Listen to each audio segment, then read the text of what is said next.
E para isso, irmãos, vamos abrir a palavra de Deus em João, capítulo de número 4. E faremos a leitura desta feita do verso 43 ao verso de número 54. Evangelho do Senhor Jesus Cristo, segundo escreveu João, do verso 43, capítulo 4, do verso 43 ao verso 54. Mesmo assentados, mas com bastante reverência, escute, porque o que vai ser lido mais uma vez é a palavra de Deus, é a palavra da salvação.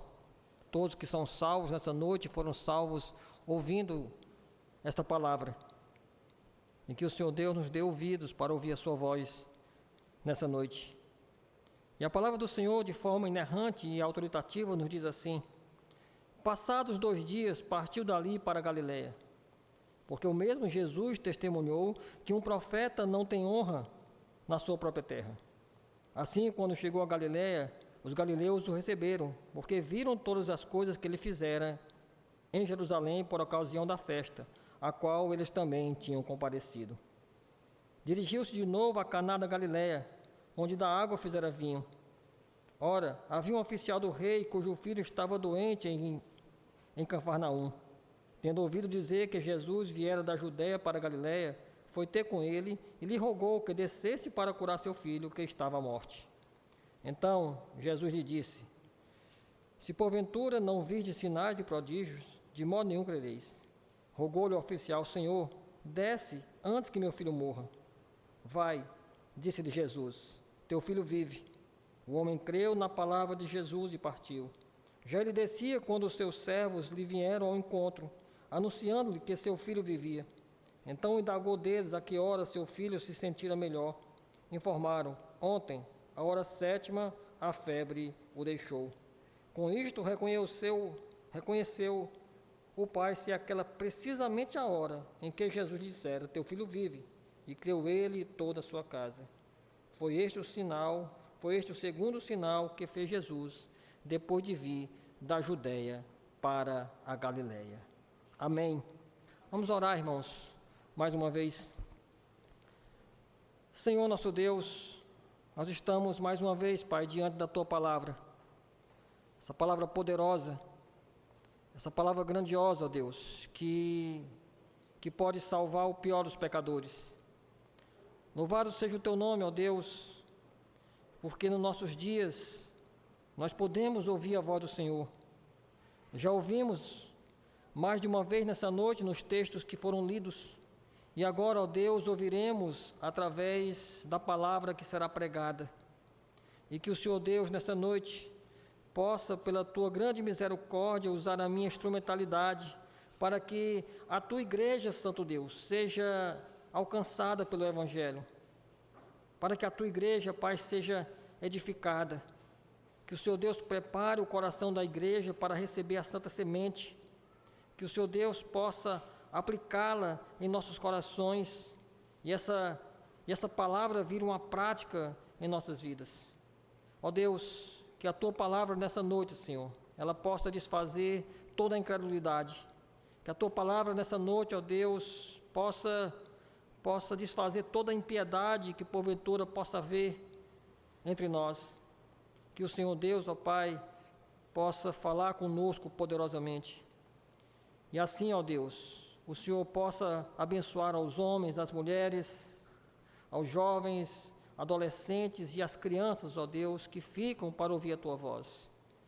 E que por elas, ó Deus, eu rogo de uma maneira especial, porque elas têm uma inquietação natural e uma dificuldade de ficarem paradas para ouvir a Tua voz. Mas é a Tua voz, é a Tua palavra, é o Teu poder. E o Senhor Deus, ó Pai, pode alcançar o coração de qualquer um, inclusive das crianças. Todos nós estamos em igual condição aqui. Todos dependemos do Teu Espírito, da iluminação do Teu Espírito, como foi pedido pelo Teu servo, Reverendo Alex. Que o Senhor Deus, ó Pai, nessa noite, abençoe tanto a esse que fala, como a todos que escutam. É o que nós te rogamos, ó Deus, em nome do Senhor Jesus Cristo. Amém Se eu perguntar a você se você já enfrentou alguma enfermidade, você já ficou doente de alguma coisa? Muito provavelmente todos vão dizer que sim. Se eu dissesse, levante a mão quem já ficou doente. Provavelmente todos aqui já devem ter enfrentado alguma enfermidade. Você já deve ter tido uma gripe, uma dor de cabeça, talvez tenha quebrado um pé, tenha tido uma unha que inflamou, uma dor de dente. Porque as enfermidades, irmãos, elas fazem parte de nossas vidas, não é? Há pouco tempo nós enfrentamos uma pandemia, né? O Covid-19 nos assustou, era uma coisa nova para nós, um vírus bastante letal, ceifou a vida de muitos, né? Mas graças a Deus passou, né? Hoje nós vivemos aí, não uma pandemia, mas um surto de dengue, né? Não sei como é que está a situação por aqui, em Fortaleza, mas lá onde nós moramos, a situação está bem grave, né? Lá é a cidade do Piauí que proporcionalmente tem mais mortes causadas pela dengue, né? Então é mais uma enfermidade que tem feito vítimas, né?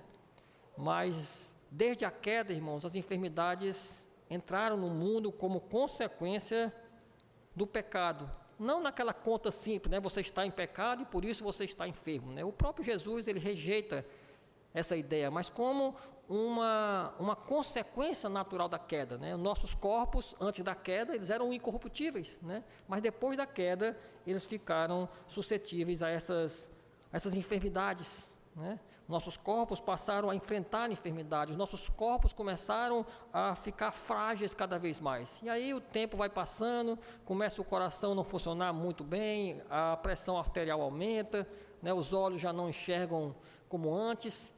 Tudo isso como consequência da queda. E quando nós estamos enfermos, como crentes que somos, nós devemos buscar a Cristo, né? O Senhor que governa todas as coisas. Todas as enfermidades estão debaixo do seu senhorio, como tudo quanto acontece debaixo da providência do nosso Senhor, do nosso Deus. E esse texto que nós lemos, irmãos, nessa noite, ele nos relata essa narrativa de um pai que tem um filho enfermo e que pela fé ele busca Cristo e passa a crer na sua palavra. E é exatamente, irmãos, esse ensino, né, o ponto central dessa perícope ou dessa porção da palavra de Deus de João capítulo 4, do 43 ao 54. A verdade que vai nos saltar aos olhos desse texto, irmãos, é que nós não devemos ir a Cristo apenas porque Ele pode fazer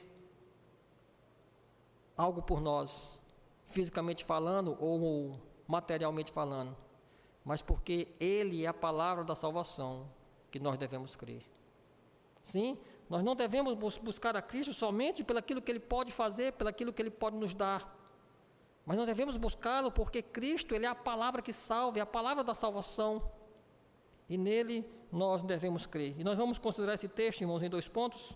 Do verso 43 ao verso 49, nós vamos ver que, apesar de não ser só por isso, mas quando estamos enfermos, nós devemos ir a Cristo, porque Ele pode fazer todas as coisas, Ele tem o controle de todas as coisas, mas Ele é também a palavra da salvação, e nele nós devemos crer para sermos salvos. Nós veremos isso do verso 50 ao verso 54.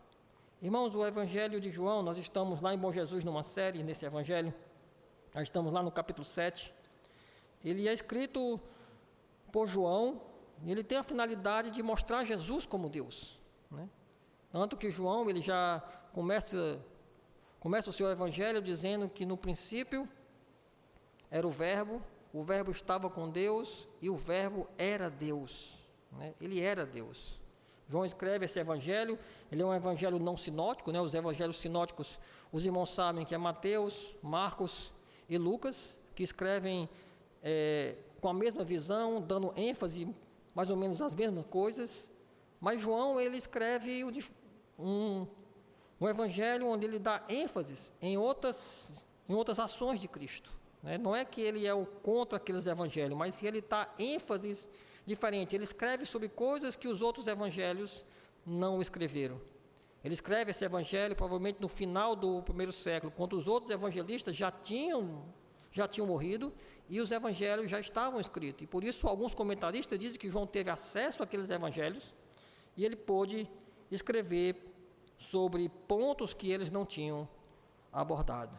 Mas João escreve, irmãos, para nos mostrar esse Jesus como Deus, Senhor de todas as coisas. E aqui no capítulo 4, João começa a relatar que Jesus ele tinha que voltar para Galileia. Ele tinha que voltar para Galileia. Mas antes ele passa por Samaria. Ele passa pela província de Samaria.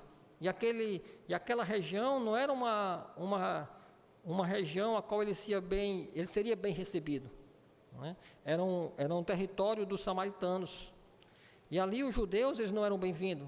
Os irmãos sabem que judeus e samaritanos eles não se davam, Havia uma desavença ali histórica entre eles. Para um judeu, o samaritano era um cão, não valia nada, só servia para ir para o inferno. A recíproca também era verdadeira.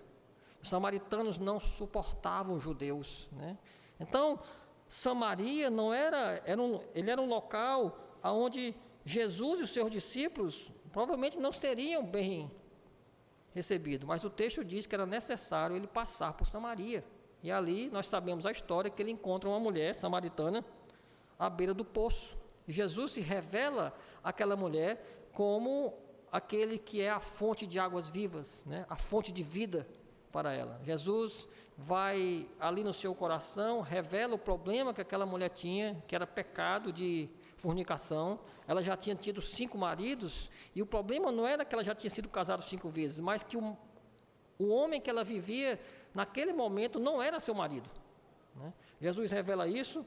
Depois ele fala àquela mulher sobre adoração, e ele se revela como aquele Messias que os samaritanos também esperavam, que eles chamavam de Tarev. Ele diz: eu sou aquele que vocês esperam, eu sou esse Messias. A mulher fica maravilhada e ela sai para avisar a todos e dizer: vide e vede o homem que contou tudo quanto acontece comigo, ele sabe tudo quanto acontece comigo. Ou seja, a mulher vai, fica tão maravilhada e ela faz uma obra de evangelismo, bem simples, dizendo: venham ouvir também aquele homem. Jesus permanece em Samaria, muitos samaritanos creem nele. Ele não faz milagres ali em Samaria, mas muitos samaritanos creem nele e rogam para que ele fique em Samaria 2 dias. E é maravilhoso ver que o texto vai dizer que Jesus permanece ali 2 dias. Com tantas ocupações que o Senhor Jesus tinha, com tantas coisas que ele tinha que realizar, ele só tinha 3 anos para fazer tudo, e em 3 anos ele iria morrer, mas ele fica com os samaritanos durante 2 dias. A promessa para nós é muito maior, Ele disse que estaria conosco até a consumação do século, e assim ele está com a sua igreja. Aí nós chegamos no capítulo 43, ou no versículo 43, que diz que, volte os seus olhos novamente para o texto, diz assim: passados 2 dias, partiu dali para Galiléia, porque o mesmo Jesus testemunhou que um profeta não tem honra na sua própria terra. Assim, quando chegou a Galiléia, os galileus o receberam, porque viram todas as coisas que ele fizera em Jerusalém por ocasião da festa, a qual eles também tinham comparecido. Dirigiu-se de novo a Caná da Galiléia, onde da água fizera vinho.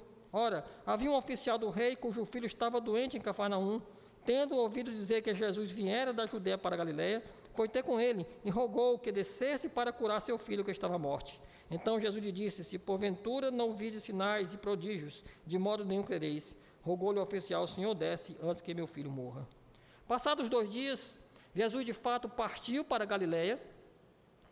Ele partiu para a Galiléia, território judeu. E quando ele estava em Samaria, ele proferiu essa palavra, que um profeta não tem honra na sua própria terra. Ele estava em Samaria, onde aqueles samaritanos rogaram que ele ficasse 2 dias, mas ele sai para a Galiléia, território judeu, aonde o profeta não teria honra. Aonde ele está dizendo que ele não seria bem recebido. Mas por que ele sai de Samaria e vai para a Galiléia se ele sabe que ali ele não vai ter honra? Porque era na Galileia que ia se dar o seu ministério. Era ali que os seus sinais seriam mais manifestados, seria mais prolixo naquela região. Por isso Jesus ele tem que voltar para ali. Né? Ele manifesta dizendo que naquele local onde ele está indo, o profeta não vai ser bem recebido, não tem honra.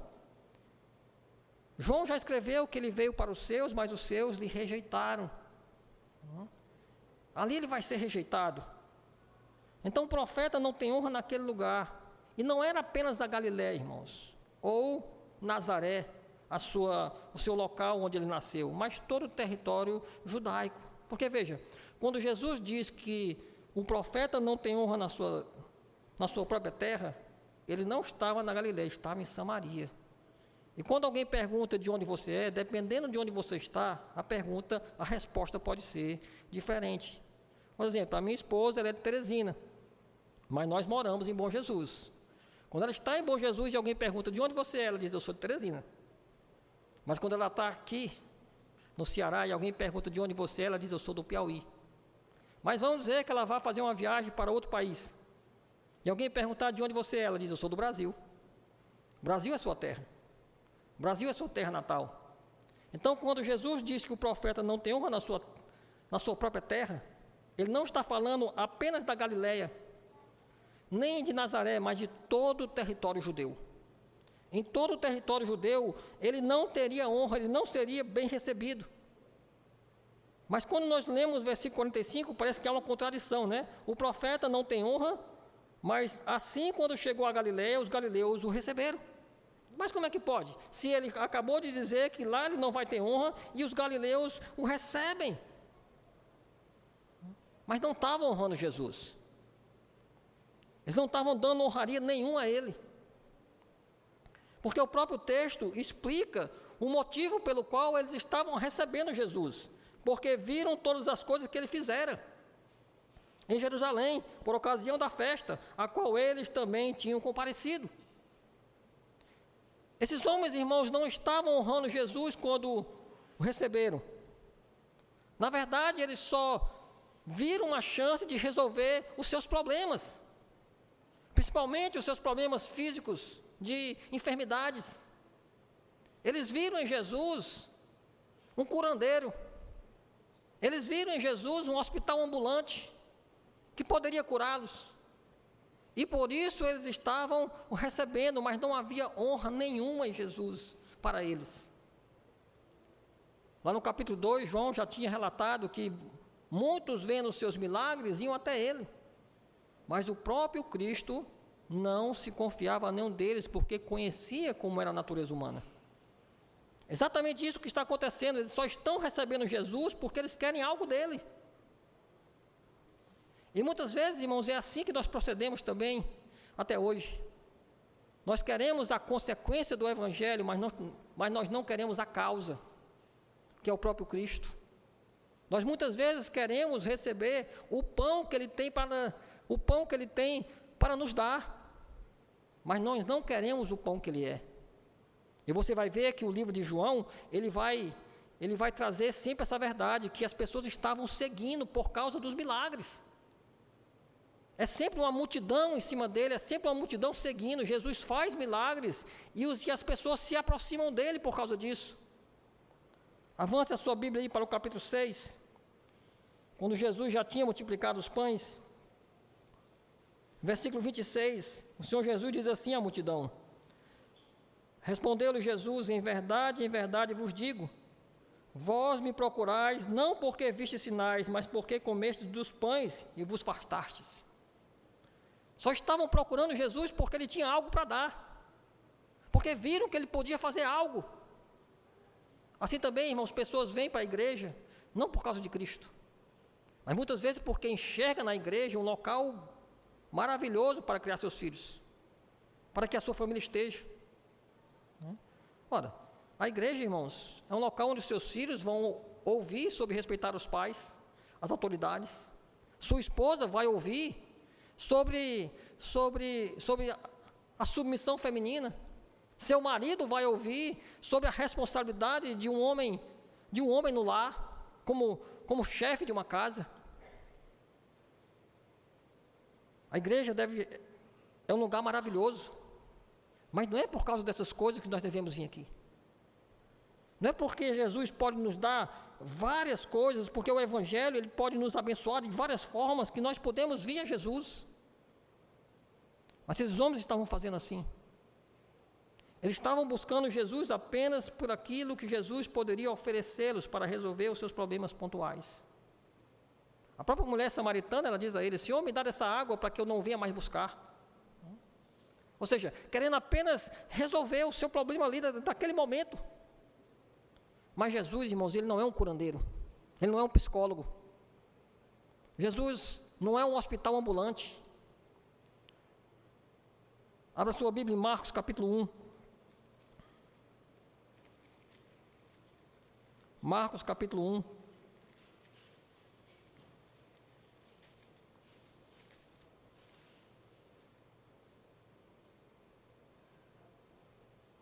Verso 35.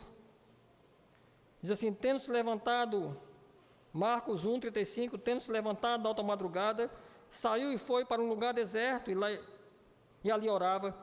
Procuravam-no diligentemente Simão e os que com ele estavam. E tendo-o encontrado, lhe disseram: todos te buscam.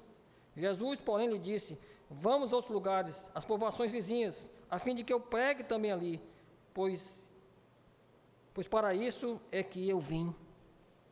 Ele era o Salvador. Naquele ponto de Marcos, ele já tinha feito várias curas. Jesus já era visto como um verdadeiro popstar. As multidões já buscavam ele pelaquilo que ele estava fazendo, e não pelaquilo que ele era, o Salvador do mundo. Não por ele ser o pão da vida, mas por ele dar pão, por ele poder curar, e Jesus pode mesmo. Era por isso que essas pessoas, irmãos, estavam recebendo Jesus, não estavam honrando. De fato, Jesus ele não tinha honra naquela terra. Mas na frente ele vai começar a confrontar essas pessoas com a sua própria palavra, e as pessoas começam a ir embora. Quando nós chegamos lá no capítulo 7, nós vemos que as pessoas começam a desistir de Jesus, a se afastar dele. Primeiro, os judeus se afastam, depois os discípulos, até que só ficam os seus 12 apóstolos, e ele vai dizer que um deles ainda vai traí-lo. Porque as pessoas muitas vezes elas se decepcionam com o Evangelho, porque o Evangelho, irmãos, ele é poder de Deus para salvar. Mas nós chegamos no versículo 46 e nós vamos ver que um outro personagem aparece. Dirigiu-se de novo a Caná da Galileia, onde água fizera vinho. Ora, havia um oficial do rei, cujo filho estava doente em Cafarnaum. Jesus foi para Caná da Galileia, onde ele fez um grande milagre, né? Ele fez um grande milagre. Ele transformou a água em vinho, né? Duas substâncias totalmente diferentes. Duas substâncias que não tem nada a ver uma com a outra, e o Senhor Jesus, ele transforma a água em vinho de boa qualidade. O vinho contém álcool, a água não. Eu posso beber 1 litro de água, 1,5 litro, e eu não vou ficar bêbado. Mas se eu tomar 1 litro de vinho, 1,5 litro, com certeza eu vou me embriagar. Mas Jesus transforma a água em vinho, e vinho de boa qualidade. Foi bastante vinho, e as pessoas viram aquilo. Em Caná da Galileia. E veja que o texto diz que havia um oficial do rei, cujo filho estava doente em Cafarnaum. Irmãos, e que coisa difícil é ter filho doente, né? Aqueles que são pais sabem muito bem do que eu estou falando. Nós ficamos muito mais perturbados com as enfermidades dos nossos filhos do que com a nossa própria, né? Principalmente as mães. As mães com certeza queriam trocar de lugar com os filhos quando eles estão enfermos. E aí muitas vezes as nossas crianças ficam enfermas de madrugada, você tem que levar para a UPA, chega lá na UPA, está lotado de gente. A moça que faz aquela triagem, ela sumiu, e aí demora mais ainda, você não sabe o que está acontecendo, há um descaso muito grande na saúde pública. Aí de repente a moça aparece, a febre do menino baixou um pouco, aí ela, em vez de colocar aquela fita amarela, coloca uma verde. Você sabe que vai esperar pelo menos 5 horas para ser atendido, e daqui a pouco a febre sobe de novo, você não sabe o que fazer, e aí nós temos que buscar a Cristo. Nós temos que confiar no Senhor Jesus. A nossa confiança tem que estar sempre nele, né? Apesar de nós não termos que buscar Jesus só porque Ele pode nos dar ou pode fazer algo por nós, e nós sabemos que Ele pode fazer todas as coisas, nós devemos recorrer ao Senhor Jesus. E é exatamente o que esse homem faz. Esse homem mora em Cafarnaum, seu filho está com uma febre, né? Uma enfermidade letal, que está o matando. Cafarnaum não era tão longe da Galiléia, ficava a 30 quilômetros, era uma subida. E esse homem, o versículo 47 diz que ele ouviu falar de Jesus, e ele ouviu que Jesus estava na Galiléia. Provavelmente ele ouviu que Jesus fizera muitos sinais, e de alguma forma ele crê, e ele vai ter com Jesus. Ele tem que tomar uma decisão. O texto não diz, mas nós podemos imaginar que ele teve que tomar uma decisão porque o seu filho estava à morte. O seu filho estava à morte. O final do versículo 47 diz isso, né? Que esse menino estava à morte com essa febre.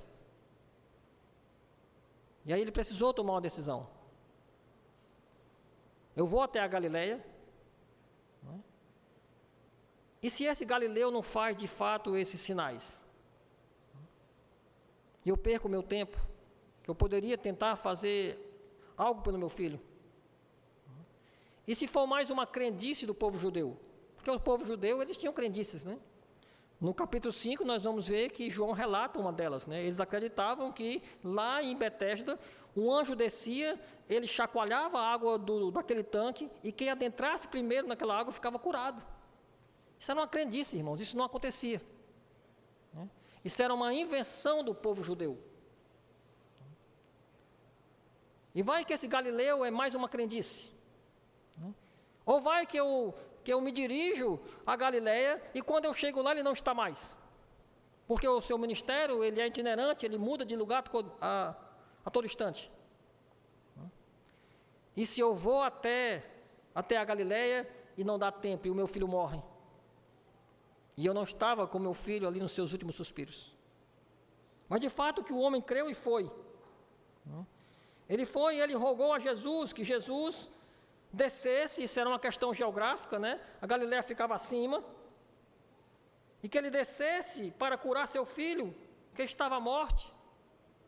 Esse homem creu e ele percebeu que Jesus era a sua única esperança naquele momento, a esperança dele ver o seu filho curado, livre da morte. Ele creu em Jesus a esse ponto. Ele creu que Jesus poderia fazer algo por ele que os homens não estavam conseguindo fazer, que a medicina naquela época não estava conseguindo resolver. E aí, movido pela fé, ele vai até Jesus, ele marcha aqueles 30 quilômetros, não sei se a pé, não sei se a cavalo, mas ele vai até ele é um alto oficial do rei Herodes. Herodes não era exatamente o rei, mas ele era tratado como tal. E esse homem era um homem importante, e ele desce da sua importância, ele vai até Jesus, e ele roga para que Jesus vá curar o seu filho. Nós temos que rogar a Jesus também, irmãos, quando nós estamos enfrentando enfermidades, quando há pessoas em nossas famílias que estão sofrendo de alguma enfermidade, é a Jesus que nós devemos rogar. E esse homem assim o fez. Mas ele escuta de Jesus uma repreensão. Versículo 48 diz: então Jesus lhe disse: se porventura não vides sinais de prodígio, de modo nenhum crereis. Jesus está dizendo: se vocês não verem os sinais, se vocês não contemplar com os olhos, vocês não vão crer. E veja que Jesus não fala só com o homem, né? O verbo ver está no plural, vides. Jesus fala com a multidão que está ali, fala com o homem, com os seus discípulos. Vocês precisam ver algo. Vocês precisam contemplar com os seus olhos para poder crer. Avance um pouco aí a sua Bíblia e vá lá para o capítulo 20 de João.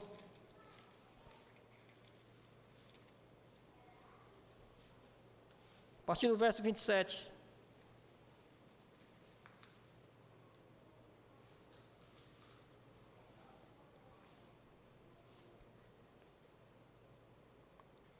João 20, 27 diz assim: E logo disse a Tomé: Põe aqui o dedo e vê as minhas mãos. Chega também a mão e põe no meu lado. Não seja incrédulo, mas crente. Respondeu-lhe Tomé: Senhor meu e Deus meu. E disse-lhe Jesus: Porque me viste, crestes? Bem-aventurados os que não virão e crerão. E creram. Os que não viram e creram. Nós, irmãos, não vimos Jesus. Nós não vimos os seus milagres, mas nós cremos por causa da sua palavra. Por causa do Evangelho. Nós não precisamos ver nada. Nós somos esses bem-aventurados, que ainda não contemplamos Jesus com nossos olhos, mas temos ouvido a sua palavra.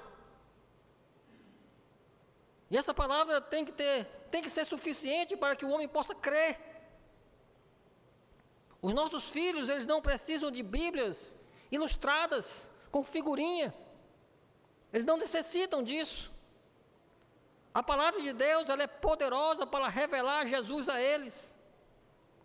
O que nós temos é que ensinar o Evangelho aos nossos filhos através da palavra de Deus. Nós não precisamos ver nada, irmãos, nós precisamos ouvir a palavra do Senhor. É pela fé que nós passamos a crer. Sim, Jesus, ele realizou muitos milagres.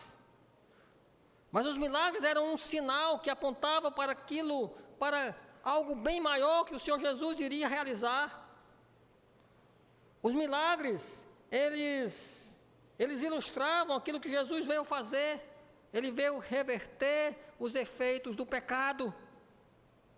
E os milagres apontavam para isso. Os milagres autenticavam a revelação. Jesus, ele é o ápice da revelação de Deus. É por isso que na sua época, é a época que tem mais milagres. Por quê? Porque a revelação de Deus está ali no meio dos homens, sendo autenticada por esses milagres, que sempre os milagres tiveram essa finalidade. Se você me perguntar: pastor, o senhor crê em milagre hoje? Eu vou dizer que não. Porque os milagres, os sinais, tiveram uma finalidade na história da redenção. Quando Moisés tem que ir falar com o povo, ele diz, por vários motivos, ele diz: Senhor, o povo não vai crer em mim. E Deus diz: eu farei sinais e eles vão crer. Quando Elias está com aquela mulher, a viúva, e o seu filho morre, e aí Elias ressuscita aquele menino, e a mulher diz: agora eu creio que tu és um homem de Deus. Por quê? Porque o milagre autenticou a revelação. Aqui nós vemos, irmão, Jesus realizar sinais, mas o sinal é sempre algo menor que aponta para algo maior. É como a ceia do Senhor, é um sinal do pacto, é um sinal da aliança, aponta para algo muito maior que Cristo fez por nós na cruz. Mas é um sinal. Mas você perguntar: pastor, o senhor crê que Jesus cura, que Deus cura hoje? Sim, Deus cura, pela sua providência. Mas Ele não usa o milagreiro, Ele não está autenticando mais nada. A revelação, ela já cessou, e com isso o milagre também cessou. Os milagres, eles aconteciam sem os meios naturais. Os milagres aconteciam acima dos meios, e os milagres aconteciam contra os meios naturais. Era instantâneo e todos precisavam ver, porque eles autenticavam a palavra do Senhor. Mas nós não precisamos ver nada, irmão. Nós temos a revelação completa em nossas mãos. Mas esse homem, mais uma vez, ele roga a Jesus. Rogou-lhe o oficial: Senhor, desce antes que meu filho morra. Senhor, desce antes que meu filho morra. Senhor, o Senhor tem que ir comigo. O Senhor tem que descer até Cafarnaum. O Senhor tem que impor as mãos sobre ele. O Senhor tem que fazer um marabalismo. O Senhor tem que tocar nele, o Senhor tem que derramar óleo sobre ele, o Senhor tem que fazer alguma coisa. Não, irmão, Jesus não tem que fazer nada. Quando Ele quer, Ele toca no enfermo, quando Ele não quer, Ele não toca.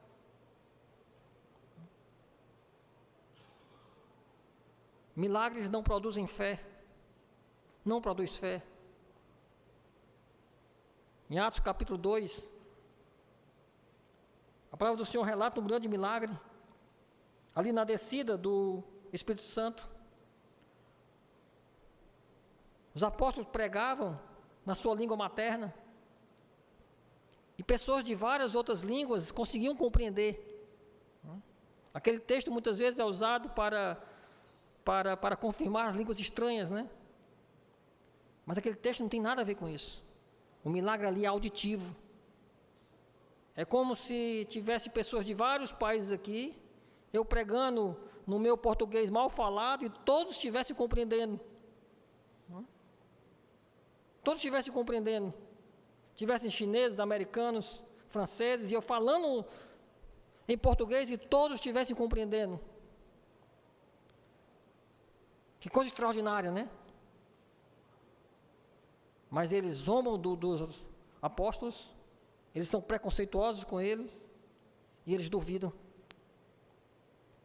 Mas mais na frente, Pedro prega, e 3.000 pessoas se convertem pela fé. O poder da palavra de Deus. O poder do Evangelho. Mas esse homem insiste que Jesus desça ali, vá com ele, mas Jesus não vai. E aí nós chegamos no nosso segundo ponto, quando nós chegamos no versículo 50. E a palavra do Senhor diz assim: vai, disse-lhe Jesus, teu filho vive. O homem creu na palavra de Jesus e partiu. Já ele descia quando os seus servos lhe vieram ao encontro, anunciando-lhe que o seu filho vivia. Então indagou deles a que hora seu filho se sentira melhor. Informaram: ontem, à hora 7ª, a febre o deixou. Com isto reconheceu o pai se aquela precisamente a hora em que Jesus lhe dissera: teu filho vive, e creu ele e toda a sua casa. Foi este o segundo sinal que fez Jesus depois de vir da Galileia, da Judéia para a Galileia. Jesus apenas disse, irmãos: vai, pode ir, teu filho vive. E o texto diz que isso foi suficiente para o homem. O texto diz que o homem, ao ouvir Jesus dizer: vai, o teu filho vive, o homem creu. Ele creu em quê? Na palavra de Jesus. Ele não viu nada. Ele não viu o seu filho sendo curado. Ele não viu Jesus fazer nenhum ritual. Jesus apenas falou. Jesus disse: vai, o teu filho está curado. O teu filho vive. E a palavra de Cristo, irmãos, para esse homem foi suficiente. Será que para nós a palavra de Cristo tem sido suficiente? Será que para nós que nos dissemos reformados e nós falamos sobre a suficiência da palavra de Deus, será que de fato, na prática, essa palavra tem sido suficiente para nós? Para nos trazer consolo, para nos trazer paz, para nos trazer segurança, para nos tirar das nossas casas e vir aqui para adorar o Senhor? Esse homem creu, irmãos, e ele descansou no Senhor Jesus Cristo, no consolo da palavra de Jesus. Quando Jesus disse àquele homem: vai, o teu filho vive, esse homem descansou. Ele não insistiu mais para que Jesus fosse com ele. Não, Jesus, você tem que fazer mais alguma coisa. Muitas vezes, quando a gente diz que no nosso ministério nós vamos pregar o Evangelho, alguém pergunta: mas fora pregar o Evangelho, você vai fazer o que mais? Como se o Evangelho, irmão, não fosse a suficiência, não fosse poderoso para sustentar a igreja, para salvar as vidas, para consolar, para trazer esperança. É a palavra da verdade, irmão, que traz esperança e sustento para uma igreja espiritualmente falando. E esse homem creu e ele descansou. O verso 51 diz que ele desceu para Cafarnaum, mas ele não desce no mesmo dia. Veja, a palavra de Jesus trouxe tanta paz ao coração desse homem, que ele estava com o filho à beira da morte. Mas ele não sai correndo para Cafarnaum. Porque veja o que diz o texto. Verso 51, já ele descia, quando os seus servos lhe vieram ao encontro, anunciando que o seu filho vivia. Então indagou deles a hora em que seu filho se sentia melhor. Informaram, ontem, à hora 7ª, a febre o deixou. Mais ou menos 1h da tarde do dia anterior. Ou seja, esse homem permaneceu na Galileia até o outro dia. Da Galileia para Cafarnaum era só 30 quilômetros, em algumas horas ele poderia percorrer aquela distância. Mas a palavra de Jesus trouxe tanta paz à sua vida, tanto consolo ao seu coração, que ele permanece ali. Porque ele confiou que Jesus, de fato, curou o seu filho. O verso 53 diz, com isto reconheceu o pai, se é aquela precisamente a hora em que Jesus lhe dissera, teu filho vive, e creu ele e toda a sua casa. Eles creram na palavra do Senhor Jesus. Eles não creram apenas nos seus sinais. Eles não creram apenas naquilo que Jesus pôde fazer fisicamente. Porque esse menino ele foi curado dessa febre. Ele se livrou da morte nesse instante. Mas um dia ele morreu. E ele precisava crer. Para que ele fosse salvo. Quantos sinais Jesus fez, quantas pessoas Jesus ressuscitou. E mais um ponto, irmãos, é que o milagre nem dependia da fé. Porque pessoas mortas que não poderiam exercer a fé foram ressuscitadas. Quando Jesus ele faz a multiplicação dos pães e dos peixes, os próprios discípulos não estavam crendo nele, mas mesmo assim ele realizou. Jesus ressuscitou Lázaro. Jesus ressuscitou a filha de Jairo. Jesus ressuscitou o filho da viúva lá de Naim. Mas todos esses morreram. Todos esses morreram novamente, irmãos.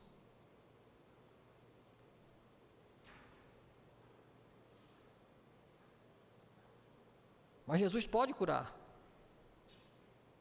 Mas Ele pode também não curar. Esse é o ponto. Jesus curou esse menino. Mas Ele poderia não ter curado. Ele não tem a obrigação de curar ninguém. Ele não é um curandeiro. Ele não é um curandeiro.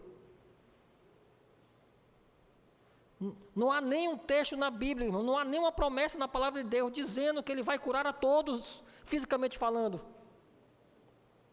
Quantos irmãos fiéis tiveram as suas vidas ceifadas por enfermidades? Na própria Bíblia, nós vemos Paulo, ele tinha uma enfermidade que não foi curado. Timóteo também.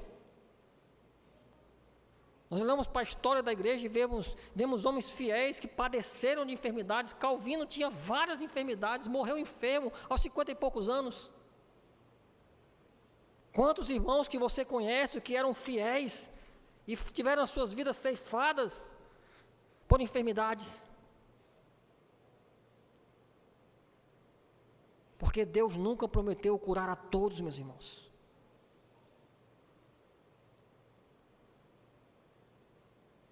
Mas eu me lembro de um menino que morava vizinho à minha mãe, aqui, em Fortaleza. Ele se chamava Anderson. Tinha seus 13, 14 anos. 13. Começou a ir para a igreja sozinho, de família católica.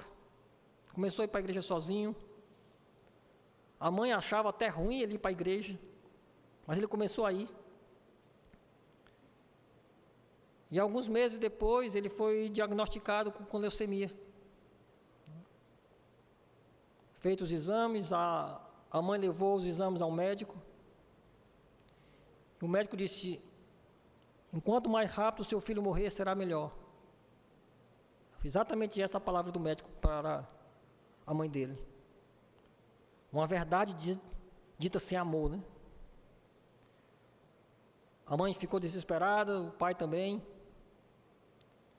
E todos começamos a orar para que o Anderson fosse curado. Começamos a orar, a pedir a Deus para que Deus curasse o Anderson. Mas um mês depois do diagnóstico, o Anderson faleceu. O Senhor não curou o seu corpo. Mas a minha mãe esteve com ele uma semana antes dele falecer.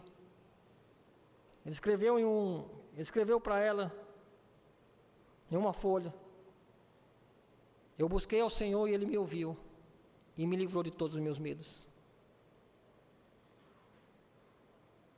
O Senhor Jesus não curou o físico do Anderson, mas Ele curou a sua alma, porque Jesus é um Salvador. E hoje o Anderson está no céu, porque ele creu nessa mesma palavra que o homem creu e que nós cremos nessa noite, que nós ouvimos nessa noite, e você tem ouvido domingo após domingo nesse púlpito, a palavra da salvação. O Senhor Jesus, Ele não promete cura para todos, mas ele promete salvação a todo aquele que crê. Curar, irmãos, Ele pode curar até os ímpios.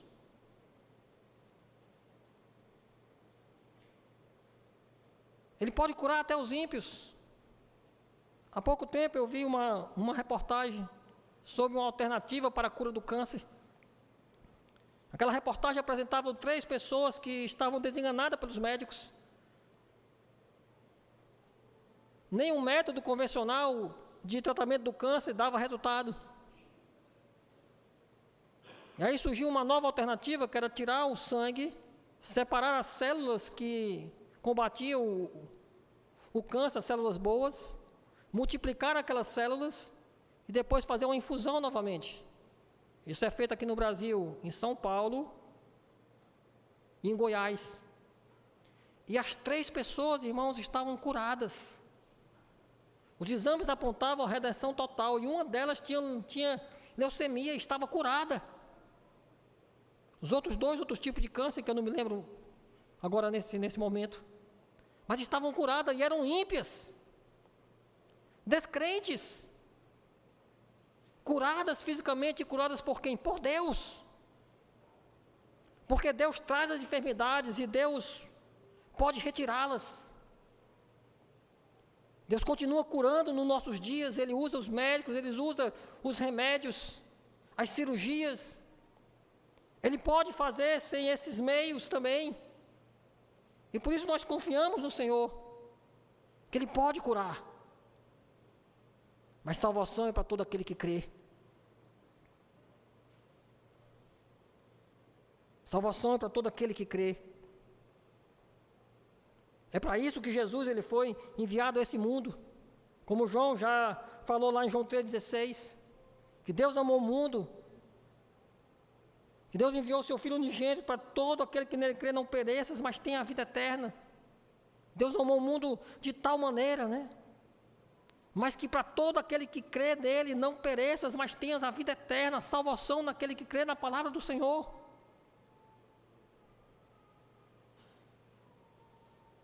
É isso que deve mover os nossos corações, as nossas vidas. Esse homem creu na palavra do Senhor Jesus. Toda a sua casa creu. Colocaram a sua fé nele. E é isso que deve estar em nossas vidas, irmãos, a fé no Senhor Jesus. É nisso que nós devemos crer. Não apenas que Ele pode nos curar de uma enfermidade física, porque Ele pode fazer ou não. Mas nós devemos crer que Ele morreu naquela cruz para nos substituindo. Nós temos que crer que o Senhor Jesus, Ele enfrenta aquela cruz no nosso lugar. Nós temos que crer que aquele sacrifício na cruz, ele foi substitutivo.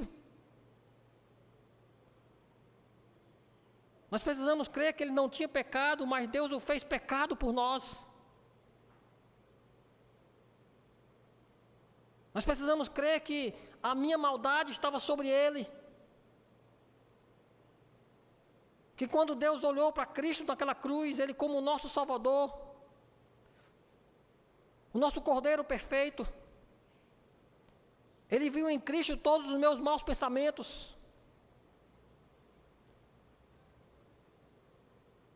Ele viu em Cristo todos os meus pecados. Ele viu em Cristo as minhas mentiras.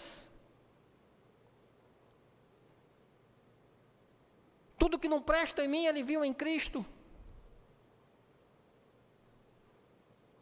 Porque eu fui crucificado com ele naquela cruz, como diz o apóstolo Paulo.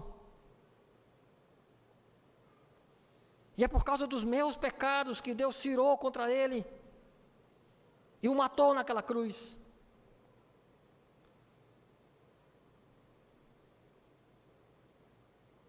Mas Cristo vive em mim. E quando Deus olha para mim hoje, não é o pecador miserável que sou que Deus vê, mas Deus vê Cristo em mim.